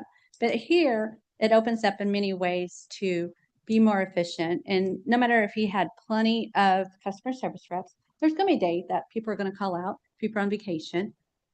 That doesn't mean that the service has to fall. That means that we pull together, whether you're a dispatcher, call taker, or even a driver if they're trained. I mean, that's what he's going to be able to do. He's not going to be limited to only call takers or reservations or an ETA person. It opens it up to a bigger, right? Yes. Yeah, and actually my staff could book a ride right now. So having access and speeding up the afternoon will call processes, not having to bounce people around when they call looking for an answer, sending you back to a queue, all those things that'll escalate people's feelings. Yeah. So, and you're darn right, productivity and efficiencies is a big part of this. And we're excited. We're excited to do all the training that we're going to put. We've got a whole e-learning system that will come in with customer service that TransDeb does all over the country. And the employees already, we've had the job posted now. We had 25, actually when I just left here, there's over 40 people that have applied. Plus, there's a good percentage that will be interviewing from Lynx next week. So staffing this won't be a problem, and we're going to get out in front and do a lot of training and then some synergies at the end to make it as seamless as possible. But I'm really excited about, very much in line, smarter, not harder. It's 2026. So the less that we have to touch and people don't have to wait in line and get this aggravation just to trip. And respectfully, I don't like to talk about money here, but we get compensated per trip. So the last thing I want to do is go for a trip that doesn't exist. That's taking capacity away from people, and it helps the whole system. So really excited. And again, Kim's moved the needle a bunch already. This really isn't fair to her because she was cooking, but I'm ready to take the ball on and run with it. So Mr. Hogan, I got a couple more questions. yes, sir. And not trying to be fair to Kim or you. Today is a new day, and the windshield is much bigger than rear view. Yeah. So let's look at that windshield, see what we can do I like it. to become better and more efficient. Now, we have a callback system that was barely used, and some folks just don't get it. Yeah. I had to have a tutorial because I had to take my spam blocker off my phone to have the callback. So if we can do some tutorials to these folks, why they're on hold or why hey, if you want to call back, this is the 3 steps you need to do. And some people don't like that, and I understand. We talked about that last meeting. But if we can educate these folks on these callbacks and how these callbacks are happening, because happened to me, I said I never got a callback, and the gentleman said, "Well, did you turn your spam blocker off?" And then I got the callback. And that's a simple tutorial that we can do to engage with that. So I'd like to have this board, or at least myself or some of this board, be with you when you start to tune this thing up, and we can make calls and book rides. We can use the app and book rides. We can do the computer and book rides, and we can cancel the rides. Absolutely. And our policy, and could you explain it to me, baby Links, Ken? What is the penalties for a no-show? Because that's a lot of money hanging out there. And as Commissioner Reby said, if you book it in Magic Kingdom and you cancel, then you can't book it again for a month.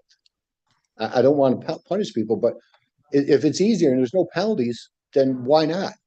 So those are just simple things from a layman's term that just buried myself in tons of data that has been provided for me from Ms. Winningham. If you could just comment on that, and if any other board members have comments after they're done, would that be okay? Thank you. Okay, so that was actually my next slide, is to talk about the no-shows. And I actually have the policy with me. But before we get there, I want to make sure everybody understands the app that Joey's talking about won't be scheduling trips. It's only for ETAs and canceling. That doesn't mean that maybe it's possible. That's something we have to work on. But these are things that we're able to put in place quick with this transition. So that is something we want to do. Our clients can book on our web app. It's called Web Access. It's called Web Access. Yeah. So we've got to again, there's many more things that we can do. But right now we're starting the stuff that we know we can do right now and quickly to improve the service. With that being said, no shows is one way we can improve our service. We do have to tighten up our no-show policy. Again, it's not just something we can do overnight. We need to hold people accountable for the no-shows. The passengers have to play a part in that as well. And I'm not going to sugar. Have we been doing what we exactly should be? No, we have not. But we have to get started. But by doing this transition, this opens up a bigger picture with TransDev, because TransDev now is going to be the no-shows.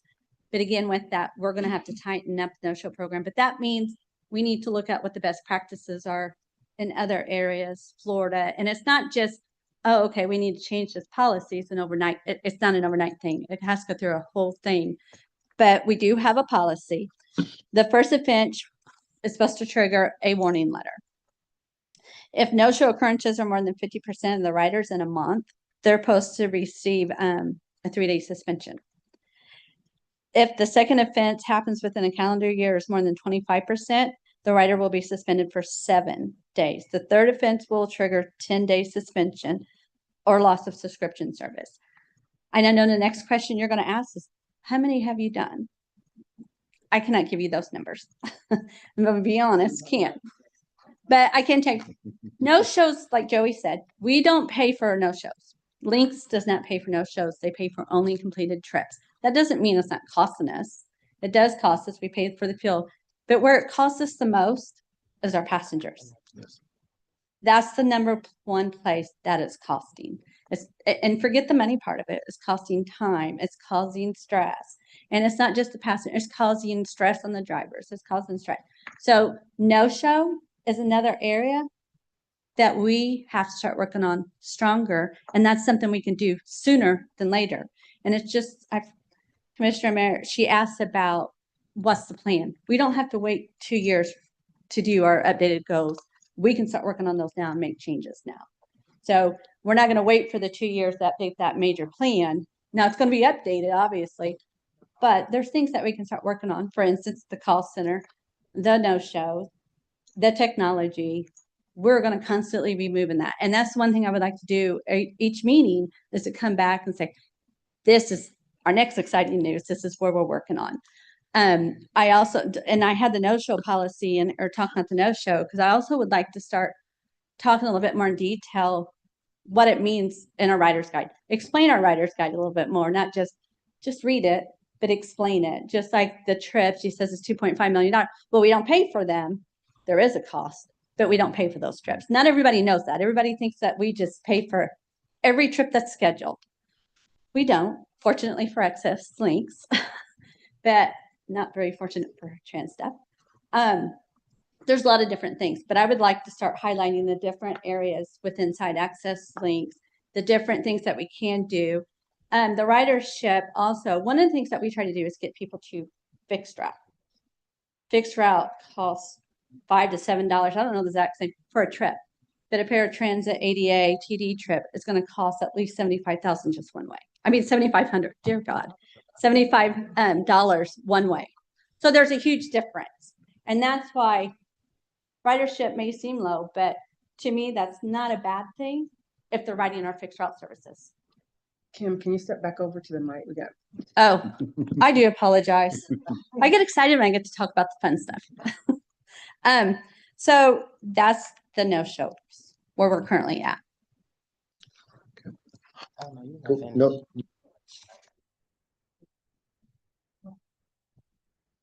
The no-show says I saw the number, and I was shocked when I saw the number, but then I asked myself the question, how many of those no-shows were stuck in the queue for a very long period of time and just didn't have that opportunity to cancel? And so that's kind of where I was with the no-show. Mm-hmm. So no-shows only count when it wouldn't count if they were stuck somewhere in a queue. When you're saying a queue, like on hold for such a long period of time with the intent to cancel, but not able to. That's what I mean. If they say, no, that doesn't count, we would look at that number and we'd be able to see how long they was on hold to cancel that. So there's ways to verify. And we have people all the time email us, go to our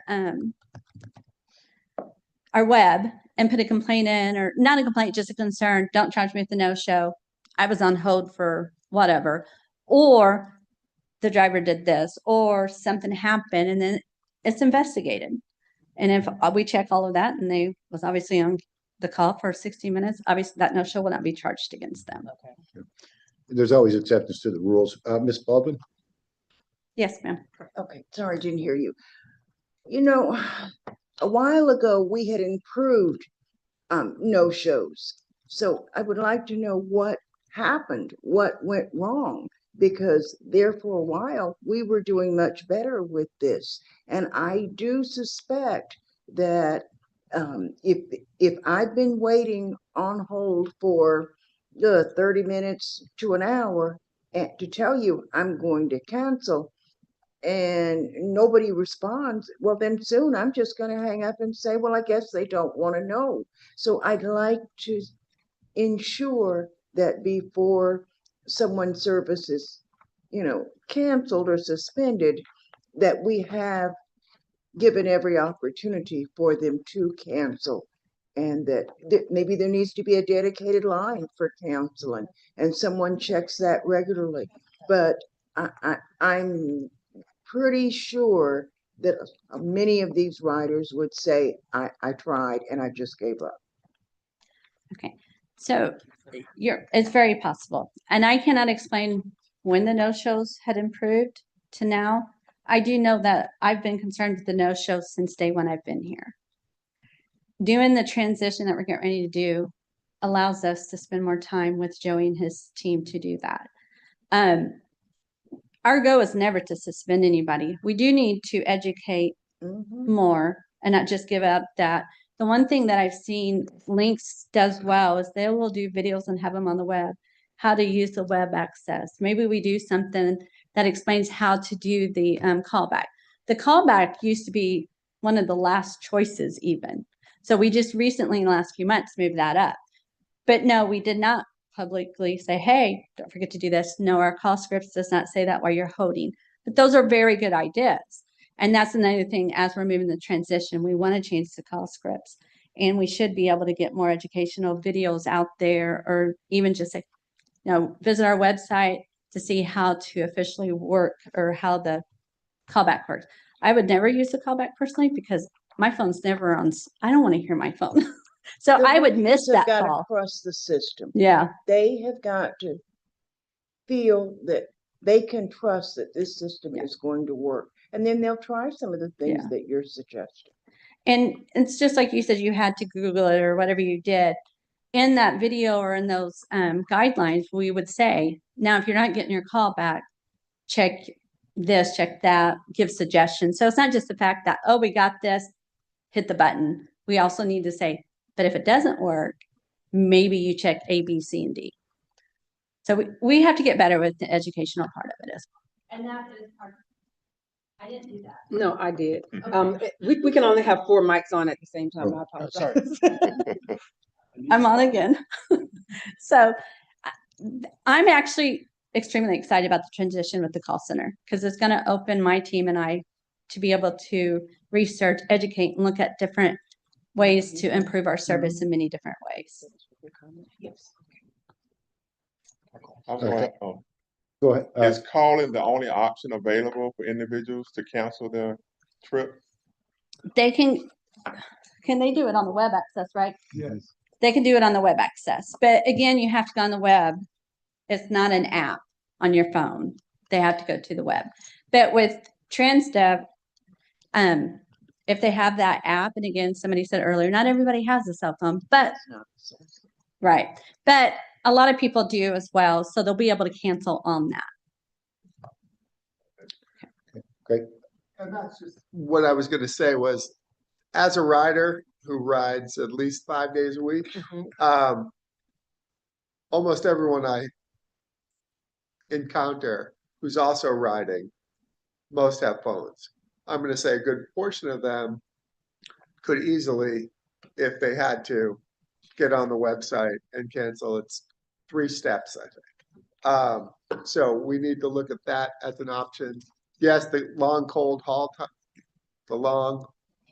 call times would be a deterrent. You might just give up. But there's this other option for, I believe, many of the passengers that at least I encounter that could easily do that. But some just don't care. And this is where I'm going to go on a rant. Sometimes the passengers need to be held accountable. Everything from just getting on the vehicle, the driver's concerned about tying you down safely and getting you safely from point A to point B. They don't have to be the cafeteria mom or the janitor. And quite often I will encounter someone that's, sneaking food and then just dropping the stuff on the floor. Or I got on a vehicle late one evening and there were bandages on the floor. They're just, I think, maybe a passenger's responsibilities as well as a Bill of Rights. And maybe there's better verbiage for that. But I think some of these passengers need to understand that the driver's driving. The driver's job is to get you safely from point A to point B, not to pick up after you. And I had a sweet old lady that I rode with the other morning, and I could hear her listening to a story, a telenovela, whatever, on her speakerphone as she got out of her house and came into the vehicle. And when I asked her to turn it down because I was doing some work off my phone, she was kind of appalled at me for asking her to turn it down because I don't think the driver would have understood it. I didn't understand much of it, but just that she was asked to turn the volume down.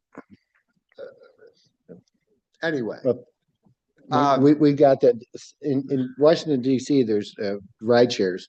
And you're to get in your seat, you're to buckle up and you're to be quiet until you get to your destination. And you go pull in the parking lot and 4 people jump in the car, you take off. You have to mind your own business, have your own personal etiquette. And that's how it's done during ride shares for in parking lots for communities like Washington DC and things like that. So that's something that's educational. I think we can use, right? Thank you very much for that. one last question and then I will be quiet. With the new vehicles that are coming and any vehicles we get in the future, is there any way to go back to bigger vehicles? The encounters I've had where, and really it's been the last 3 months, it's been worse than I can remember in a long time, where a driver will pick me up and then say, hey, Bob, we have to go to this other location. I'm going to get you off because I got to add someone else on. And then we're going to put you on and get you to your destination. Where before, when we had vehicles where the driver had options of where to place you in the vehicle so that maybe there were 2 other pickups, but then there was no on and off of loading and unloading of passengers to get onto the vehicle so that he doesn't have to backtrack or waste time.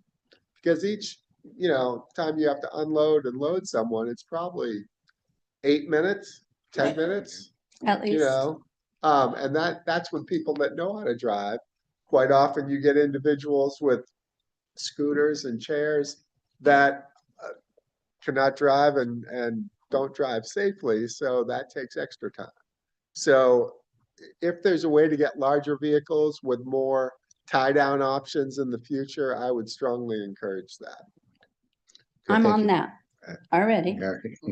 My first order with my team are larger vehicles, and we've already started talking about our next order. I agree with you. Okay, I have a question. This one, well, I guess it's for both of you. So at our QATF meeting, you kind of gave the same numbers, the 2,500 rides, 250, that's about 10%. Today, 2,600 rides, 260 unhappy riders. That adds up daily. So I guess my question is, with that, and when you look at it percentage wise, 10% is a small number, but when you think of it as people, it's humongous. So what are we doing to follow up with those? If we did have 200, and I know that number was just an illustration, but if we had that many riders, and this is happening daily in that percentage, what are we doing to follow up with those riders that were unhappy on that particular day or for over the course of a week? Because that number tends to add up. If you just look at a percentage, if you said 90% are happy and 10% are not, but when you break it down by numbers, when we're dealing with people's lives, that's a lot. So what are we doing with those, to interact with those people, to get some feedback so that we can improve our customer experience? Okay, so we don't actually reach out to them currently, but that's that future technology, being able to reply back. We also do get concerns and complaints directly to us through our web. But what we are doing without anybody telling us is these changes with the customer service, with the technology. So without having the surveys even done, we've identified these concerns as well. This just makes it even, yes, these are concerns. So that's why we've already started a lot of the changes. And there's more changes to come. And again, it's not just one solution to improve our service. It's going to be many things because this is 2026.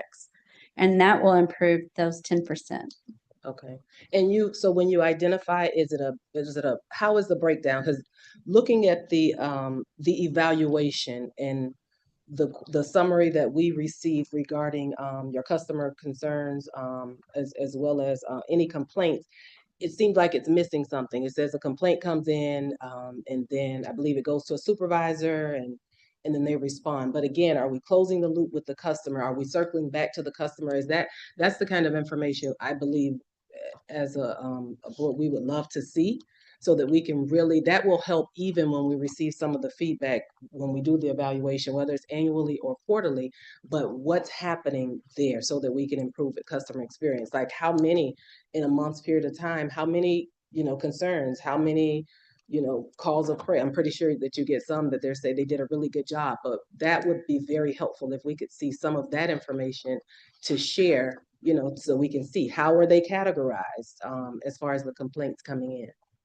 Not a problem. We can do that. We already do that. I just have not shared. I don't know if we've ever shared it, but I will say, looking at our customer comments, I like calling them comments because it can mean many things. The majority of them is not paratransit. Now that doesn't reflect what the survey shows. I agree, but I'll start reporting on those as well and sharing them. But what happens with those when a complaint comes in, if the client says they want a call back or they want a reply back, the supervisor who's in charge of that or whoever it's assigned to does reach out to them. Okay. It can't be closed until that's all done.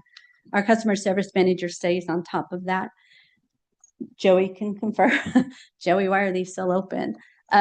So that doesn't happen very often though, but she stays on it because we also fixed route, our neighbor link services, our call center also oversees a lot of those comments. Honestly, we don't get a large amount of complaints about those at paratransit. A lot of it comes from my fixed route. But again, I'm going to share all of them so you can see them broken down. Okay, that would be helpful. Ms. Campbell, go ahead. I represent, of course, the seniors, and I am a regular rider. And this is a comment that I want to make with regard to Bob's previous comments about people riding the bus and dropping, containers and trash all over the bus. And I have seen myself, and I've had people come into the bus while I've been riding it, and they drop all sorts of things that should not be there. And there's a very simple solution, and I have always said that myself. Where are they to put whatever they discard? And a very simple solution would be on all the buses to have a little stick-on clip, a little clip-on, something that you could just stick on any flat portion of the bus with a Walmart bag or a Publix bag. So if anyone has anything to discard, they can put it in a proper, it doesn't have to be a trash bin or anything. It can be just a simple bag hung up, and maybe somebody could mark trash on it, or, and it's at the entrance of the bus. And if you have a bandage, or you have, bottle or anything, you can put it in this receptacle so that people have a place to put trash. Right now, there is nothing on any bus. If you have a chewing gum and you want to spit it out, there's no place to put it but under the seat, which people do. I've come into the bus myself. I've put my hand at the bottom, and there's sticky stuff all under it because there is no place for the person to put their trash. And as I said, a simple solution is just to have a little hook attached to your, if you peel and stick the hook on a flat surface on the bus, and a person coming in knows where it is, it's very visible, and they can put any discarded item that they have into this container. And I just would suggest that all buses be put, this be fixed on all buses. It's a simple, inexpensive solution to the problem that Bob has encountered, and so have I. So it's just my comment on that situation. Okay. Thanks. Oh, I'm sorry. Can I respond to that just real quick so everybody can be updated on that real quick? So it's been seen both ways at different agencies. It's not just the fact of putting it should be the fact, just put a trash can on there, right? But now who's going to empty it? What's the union rep going to say? I mean, there's so many things. Sounds like a very simple, easy solution. I agree. Put a trash can on there, Joey.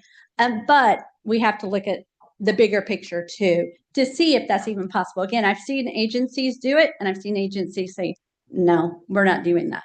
So, but I've added it to the list and we'll look into it. Well, thank you. Okay. And Mr. Ms. Chair, I Campbell? think that is one of the examples of when we bring things to this body, we try to educate you all as we hear about these type things going through the QATF as well. So we'll be looking at all of these ideas. Ms. Campbell? Ms. Baldwin. Baldwin, sorry. Okay. Kim, I'm Yes. excited about the 7%. changes that you're talking about, and they seem wonderful. I would like to request that before these changes occur or during the implementation, that you please communicate with Quality Assurance Task Force and with this board. Maybe we could say to you, well, that's a good idea, or no, we tried that a couple of years ago. It didn't quite work. We're open to having you try it again, but I, for one, would like to know about something before the general public knows about it as a board member, as a responsible board member. I hear you. Yeah. Thank you. Well, I just wanted to make a comment, going back to the comment that Ms. Nika mentioned, the quality assurance and following up with customers or riders that make complaints. You mentioned that if only if they ask for a response back. I think for us to receive those real-time comments and to be up on the data, it shouldn't be only if they ask for a response. Quality assurance should be regularly. That'll give us that in time data, that information that we're looking for to help curtail some of the waiting the entire year. So I think that needs to be done whether they ask for it or not. And it'll also reassure the public that, oh, they're interested in making sure that my ride is efficient and effective all the time. So that'll give you that constant feedback if you did it more often than when they just say, I want a response back. Right. And I hear that too. And I agree to a point, but also that's more staff that we don't always have. But also on the other side, sometimes those clients don't want to hear from us. They just want to say, you did this wrong or you did this great. And then we call them, because again, I've done this in other agencies, been doing this for 30 years, and you'll call to check on, why are you calling me? I don't have no problem with you. Or I told you what my problem. So you got to find that balance. Can we, do we want to talk to everybody that has a concern? I would love to be able to, and maybe with our transition, maybe it's possible. I don't know, but we also got to be cautious and mindful who don't really want us to call them. Yeah, that could be simple when our IT is putting back, would you like a response? The technology is so easy, you can ask for that, right? Thank you. Continue. All right. So I'm just going to jump to the summary real quick as we're running short on time. So we have seen an increase in number of requests for trips, even with our Seminole trips going down somewhat. We still have many trips there, but it's the longer trips. But even with that, our ridership is increasing. Last month, and numbers on here, we broke 60,000. So the trips continue to grow. And those are completed trips in TD and ADA. On-time performance is steady around 89.8%. The target is at least 90%. But with trips increasing, and seeing that we need to make some of the transitions and changes, which we're working on for July 5th, we hope to see that increase. No, we're going to see that increase.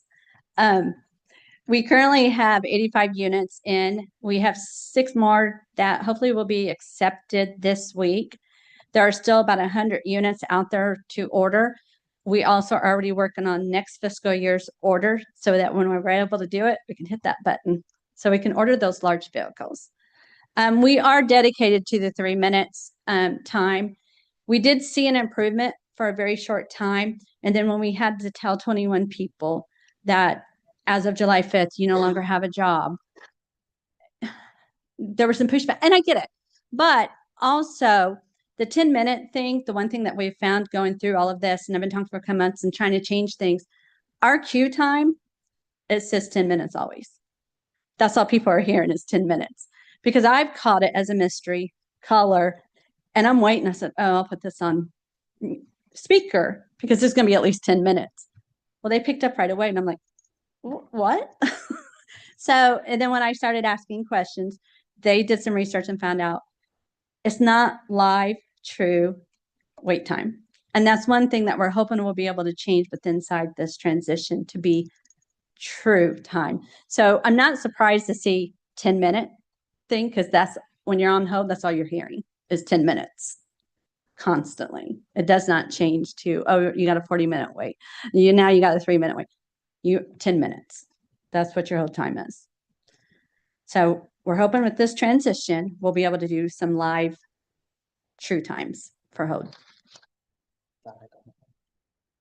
Yeah, I appreciate that. I think technology can do that in time, and then offer, your time limit is 4 minutes, but if you'd like a call back, please press that number, because some people think they can get in, but they don't want to lose a place in line, but they might have to get off the phone. So I Right. think we can incorporate that with the technology. I'm looking forward to the technology that Me you're going too. to bring forth, and Joey also. So I have a question. So it won't, so until July 5th, it's just gonna always say 10 minutes? We're working on it. Okay. Things don't just, I'm still learning my way around links Mhm. and how, because I need this changed. I want it changed now because I know it needs to be changed, but there's many different steps that I have to go through. And our service currently is 5.9 software, and I can't confirm yet exactly what we can change, or if we even have that, if we're able to have that lifetime, or if we're going to have to pay an additional cost to get Okay. that. They may not, I don't have it broke down to exactly what it all includes and what we're paying for, or what's even available through the 5.9. Okay. Okay. But it's concerning. Okay. So I have another question. Thanks for that. It's about the 3-minute speed of answer. That's I'm calling and just getting an answer, right? There's a difference, because the 3 minutes, what with the call hold time where they're in the queue, they're waiting for someone to answer and resolve whatever they call there for. So this says answer speed of just 3 minutes. So can you clarify? Yeah. Okay. And I'm going to hopefully have a more breakdown of the bigger picture of all the different things that we have available in our phone system and exactly what ASP means or hold times mean. But the ASP is from when you enter into the queue of where you're wanting to be. You're wanting to make a reservations, but we may have talked to you for 10 minutes before that. This is what's going on with our pairs. I don't even know all the scripts, but we are getting access to be able to update those ourselves. But I'm not going to update them just myself. I will work closely. Our teams, Joey, will work closely to see what those scripts should actually say and basically get to the point. Don't be so long, so that they can get to their queue quicker. But that answer to speed is when they actually enter into the queue after they went through listening to everything we're saying.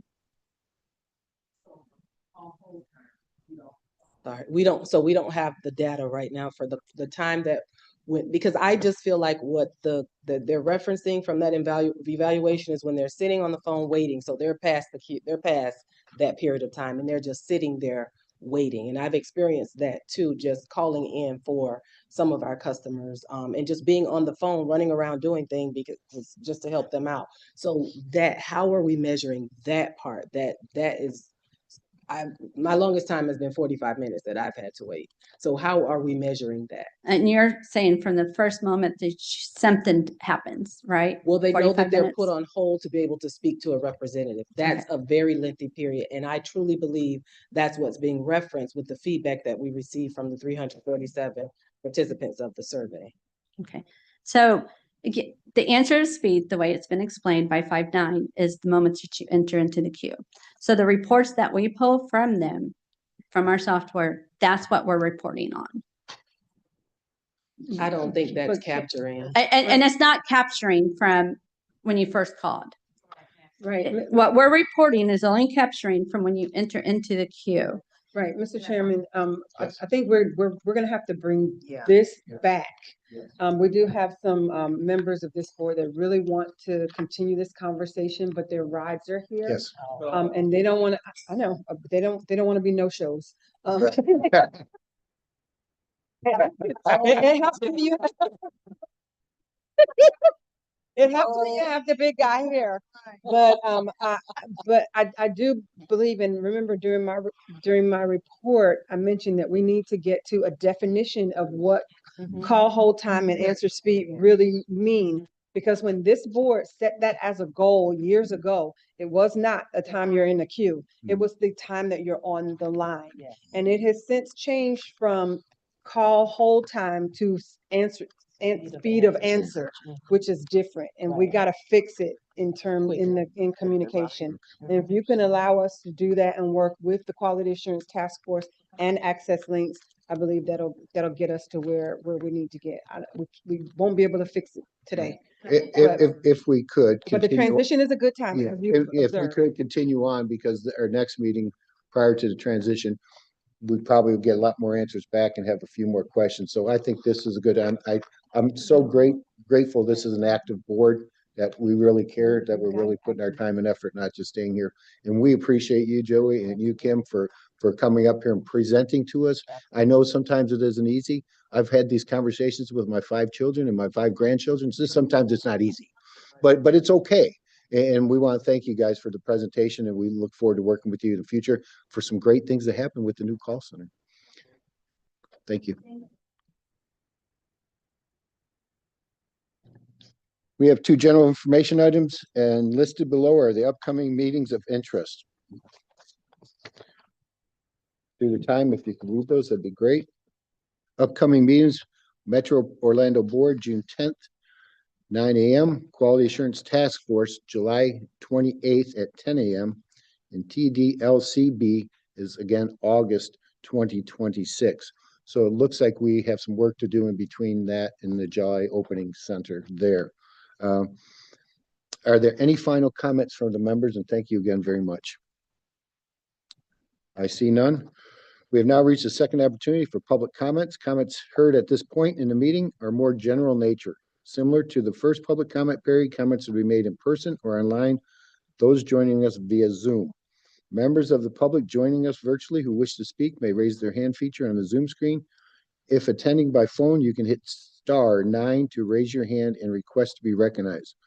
When you're called, staff will unmute your microphone and will ask you to state your name and contact information for the record.